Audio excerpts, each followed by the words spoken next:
Hello friends, welcome back. It's one of my favorite times of the year, and that is to go through all of my curriculum picks for the following upcoming new school year in the fall. This year I will have a 7th grader, 9th grader, and 11th grader. Today I'm going to show you what I picked out for my son Jericho, who is going to be in the 7th grade. Just a little disclaimer. The way that we do things at our household is I teach all of the core subjects at home, and then all of my children take electives at the public high school in order to be able to participate in sports with our local public high school. It really works for our family. We like it. I don't love how many electives they have to take in order to be eligible. I wish it was less. But we work within the system that we have here locally. So for Jericho, he needs to be enrolled 50% at the public middle school to be able to participate in sports. And so that is 3 electives for him. He's already been taking band in 6th grade. So he will do band, a gym class, and then still have to pick out one other class for him. It'll most likely be like a computer class or a STEM class. And then the next semester will be the same thing. He will take band, weightlifting, and then one other elective that we still have to choose. And the reason we don't have those chosen yet is because I really need them to be stacked together, like by hours. So like we plug in band and then whatever classes before or after that he could take, just so that I'm already running to the school back and forth like a million times a day. So that is what he's doing through the public school. So now let me show you. We're going to start with LA. Once again, it is The Good and the Beautiful. I love The Good and the Beautiful for language arts. It's very comprehensive in my opinion.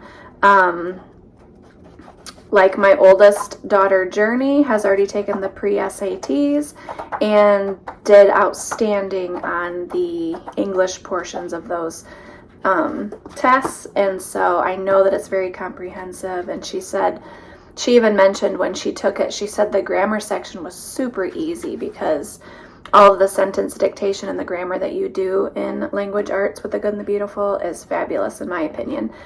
And if you keep curriculums from kid to kid, the only thing I had to buy this year for him was the actual course book. I already had the answer key. I forgot to bring them up, but there's grammar and geography cards that he already has.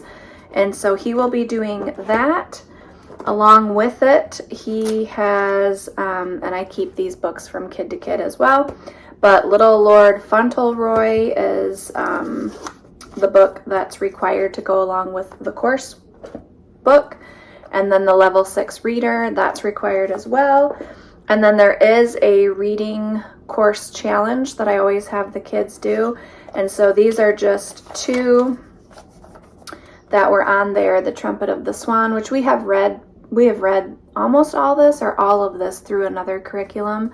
So he will read that again. That will be fine. And then The Wolves of Willoughby Chase. This is just a fun book because I read this when I was little. And my mom had me read it because she read it when she was little. And so it's just one of those timeless books. I don't know. It's just really interesting. So he will be reading that. And then he is my one where I always struggle to come up with books for him because he's just not interested. He doesn't mind reading, but he's just not interested in a lot of book series and stuff. We have not found that series that just like he can't put down. So I always like to have some, because in the course book, they are required to read 20 minutes, as part of the coursework. And so I like to have options for him. So I just had these in my stash of like homeschooling books. But this is a Albert Einstein book. I have a Thomas Edison book. And then this one's called The Wonderful Winter. And I just thought he might like to attempt those. So I like to have a little stash if he's like, I don't know what to read for my 20 minutes, stuff like that. Then I can hand him those. Okay. I am doing just a few electives with him at home, which he will do all of this right when he does his language arts. I kind of just incorporate everything. So typing 3, he's completed typing 1 and typing 2. And honestly, these are like really easy for him, but I had never taken the kids through typing. And he doesn't mind it. So he's going to do typing 3 through the Good and the Beautiful. And then he is on, and I should say he's in 7th grade, but he's on level 6. I started, like the course tells you it's kind of like a grade level behind, because for 8th grade, they just have like these book studies to do, and I preferred to just do like the coursework. And so I did start all of the kids, like a number behind what their grade level was. So that's why he's in level 6. Level 6 handwriting, he really doesn't mind this either, and he does it right alongside of his language arts course. So that takes care of those few electives and language arts. Then he and Jalea, who is my 9th grader, will still be doing history together this year. And so I did buy the History 3 course book through the Good and the Beautiful before it was sold out. I got it quite early because we haven't been through course 3. This is the last year, year 3. This is the last year that we have not done. And so I just thought I really would like to do all 4 years for like the comprehensive study. So what's really cool is it gives you year 3 stickers for the timeline. And I've saved the timeline and just kept adding all the stickers to it. So at the end of the 4 years, it's a really cool timeline. I'm totally keeping it because it's just really, really cool. But it comes with the course book. It comes with this big book of history stories, which has maps and then just additional stories that are relevant to the time period that you're studying. It does come with a game, which my kids don't mind. We don't always play the game when the directions say to, but some days we do, and they always enjoy it when we do. And then the read alouds they actually only had 3 read alouds. The last read aloud I can get from the library because they didn't have it available on their website. But Slave Boy in Judea, that is for Unit 1. Black Hawk, that's for Unit 2. Race for the Prairie is Unit 3. And then for Unit 4, I need The Winged Watchman for Unit 4. You can also, if you can't ever find any of these books, you can replace them with just a relevant story from that time period that you're studying in that unit. I've done that before as well, and it's totally fine. Okay, before I forget, he will be doing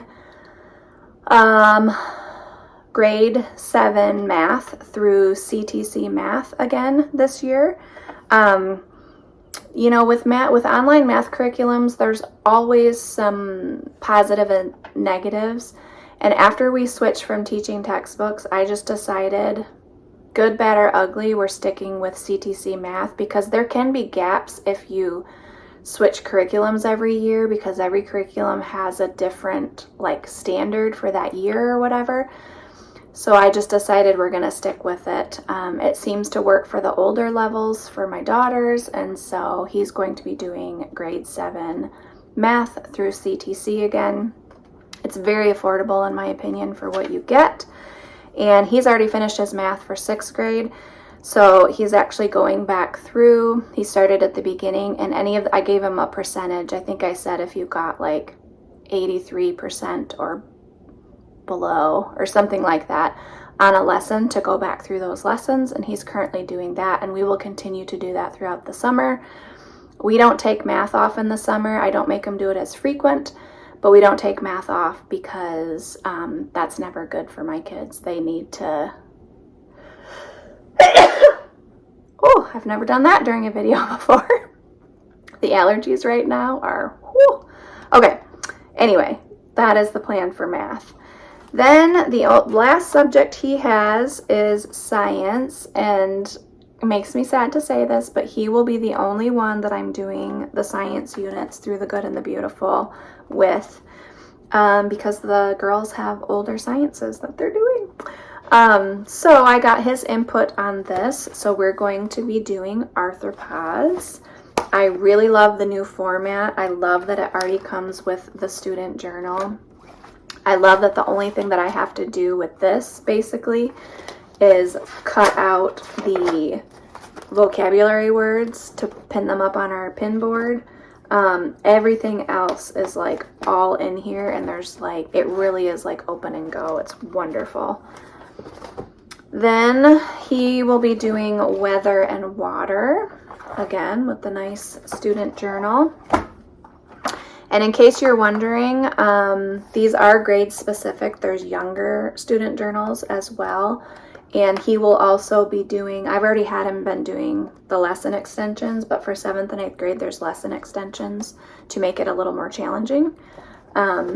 So health and the human mind, I'm very excited about this one. And I actually will probably have the girls, when we can, sit in on some of these. And in fact, I probably will save this one till the end of the year, because that's when we tend to like have more time for that. So that one, and then the last one is motion and simple machines, and he picked this one out. I think he's really gonna like this. He's always kind of gravitated towards mechanical type things. He's really excited about, there's kind of a lot of like hands-on experiments and type of things in this one, and he's really excited about that. So we probably will start with this one in the fall. And it again comes with the student journal. So that is everything for like regular work. I did want to share a couple of things that we're going to be doing through the summer. Like our family time generally, I've started moving to the summertime, stuff that we do together every day, because the way the kids' school schedule is, I just don't have the time during the regular school year to do it. So we never got to these developing a quiet time book studies or like devotions through Not Consumed Ministries. So we're going to be going through those this summer. I have this stack of books from, I think it's YWAM. Yeah, YWAM, which we've never gotten to. So I read out loud to my almost 11th graders still, all the kids together. So we're going to be going through some of these this summer. They're just real stories of like missionary stories, and we've never kind of read some of that type of thing. So we're going to be doing that. Currently, I'm reading them The Railway Children, because there's a movie coming out. We saw a preview somewhere. They don't love it because it's like old language, but the storyline is good. Then with Jericho and Jalea, we're currently in The Strangers by Margaret Peterson Haddix. It's good so far. They like it. It's interesting. So with just those two, I'm reading that. And then we have the other two to get through as well. And that's about it we're going to be working on that stuff over the summer. So I thought I would just mention it because we don't really have like morning basket family time stuff. I tend to do that stuff during the summer. So I hope you enjoyed this video. I will try to link the curriculum below. I should be able to link most of it in case you're interested. But as always, thanks for watching, and we will see you in the next video. Bye!